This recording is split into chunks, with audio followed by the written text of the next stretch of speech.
Wowzers. I had lost faith in TFT after Set 5 Reckoning, found a glimmer of hope in 5.5 Dawn of Heroes, but Set 6.0, Gizmos and Gadgets, S tier. So there are 3 factors that enhance this set for me. Number 1 being Double Up. God, what a fun game mode. When you got someone to goof around with and carry or be carried by, then it changes the entire pace and mood of TFT. Factor number 2 being Hyper Roll. I never really dipped my toes into Hyper Roll when it came out, just because it felt a little too fast paced and hectic, but then I realized, oh shit, this is a fun game mode. Learning a brand new set with brand new everything is so much easier when you don't need to micromanage money and all the other monotonous stuff that comes with TFT. Factor 3 was the gimmick of this set being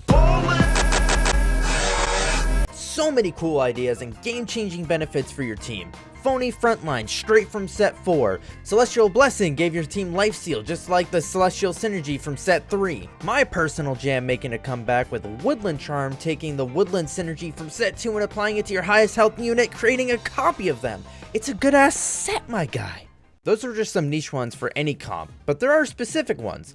Charms that increase the total units to a synergy, making it so you can mix and match more traits together that without the charms wouldn't be accessible, sort of like my previous favorite gimmick in Set 4 with the chosen mechanic, plus class specific bonuses that add to your existing teams. Assassin Mana Reeve, Chemtex Explode upon dying, this all adding a whole new way to play to synergies, also making committing to larger comps more exciting. As for champs and classes / origins, chef's kiss. This is the part where rocks get thrown at me. I would say this was one of the most balanced sets thus far. I did not experience any overwhelming synergies or overtuned 5 costs for the entire time, like most previous sets have had before. Akali at the end of 6.0 was a little nuts, one-shotting people on my team as a 1-star with no items, but hey, maybe that guy was running a full assassin / syndicate team, who knows. There were a lot of unique ideas they used for this set, like reimagining the Set 2 gimmick with socialites in their spotlight, giving whatever champ standing in the spotlight buffs depending on how many socialites you have. Thomas Kench being really cool and surprisingly balanced. Beating him certain champs gives him more armor, MR, AP, AD, so on and so forth, depending on what champ you gave him, the cost that they are, and the level that they are. A team I wish was maybe a little more fleshed out was Colossus. They're a really cool concept, a giant unit that took up 2 slots on the board that was immune to CC. They were the ultimate tank. Except they never really felt that way. Cho'Gath was the only one that felt powerful, mainly because if you got him 2-starred early, then he became an unkillable Chuck E. Cheese unit muncher. But Sion and Galio?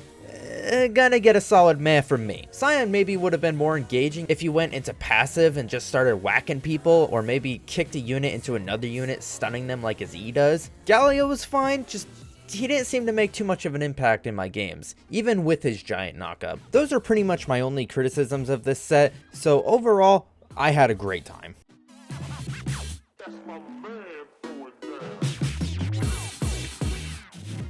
Set 6.5, Neon Knights. So Riot kept the core elements with the Hextech augments, but expanded more on them, adding even cooler buffs and gimmicks that made the mid-set feel fresh. On top of that, they did the biggest mid-set swap ever, taking out and replacing over 20 champions. And for the first time ever, not only swapping origins of a champ like Leona going from Academy to Deb Noir, but did some changes with Jinx and Vi, the focal point characters of this set. Because the whole theme and inspiration of this set was based on the Arcane Netflix series, which only got 1 season and now they won't have another season ready until maybe 2023.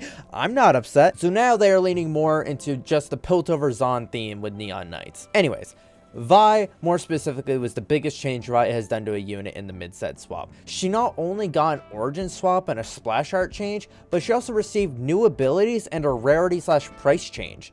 Jinx didn't get quite the same treatment, her splash art changed and she also got the rival trait, but kept everything else. Not that this is bad, it's just kind of a bummer that Vi was the only arcane character that got an overall. I actually preferred how she was originally, just using her E, but Riot changing the abilities is something that I hope they do to future units and future sets. The new teams they added were pretty interesting. I feel like I had a lot of fun with pretty much all of them, new and old. Deb Noir is a mini blast from the past. Their synergy buffs aren't crazy stat-wise, however the VIP mechanic was really cool, and a close copy to the Set 4 / 4.5 chosen mechanic. What else? Hextech is pretty cool.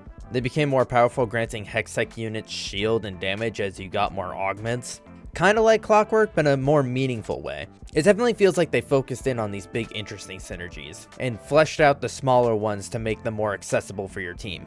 To be perfectly honest, I was a little nervous at first when they announced Silco was coming to TFT.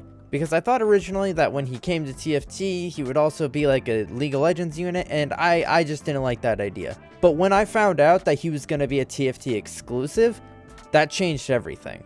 One, it marks the first time that we've had an exclusive anything. And two, hopefully this will open the door to more units and gimmicks like that. TFT felt like it took a long time to collect a player base, and I'm happy to see that we've come so far that we're getting exclusive treatment like this. Though I don't want to see it go the Legends of Runeterra route where we have a bunch of filler characters instead of actual champions from the game.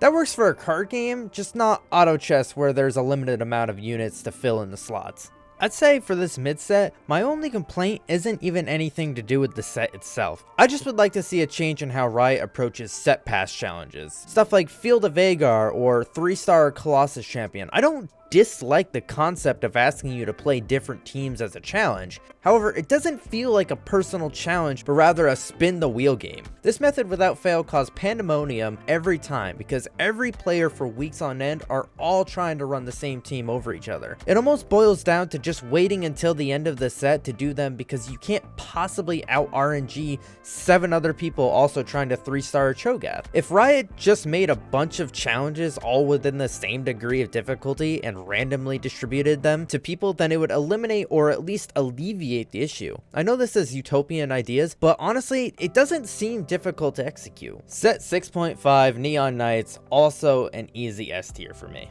I'm very curious to know how they follow up with Set 7 Dragonlands, because from what we saw, it is going to be crazy. Alawi smashing the entire board gives me high hopes for a very visually exciting set, and the theme of dragon worship is very interesting to me. I hope y'all enjoy the rest of Neon Knights, and I look forward to coming back again when Set 7 drops. If you didn't see my first video, I cover everything from 1.0 to 5.5, so go check that out. And if anyone is interested, I'm going to be streaming 7.0 as soon as it hits PBE, so come and hang out and chat and check out the new set with me.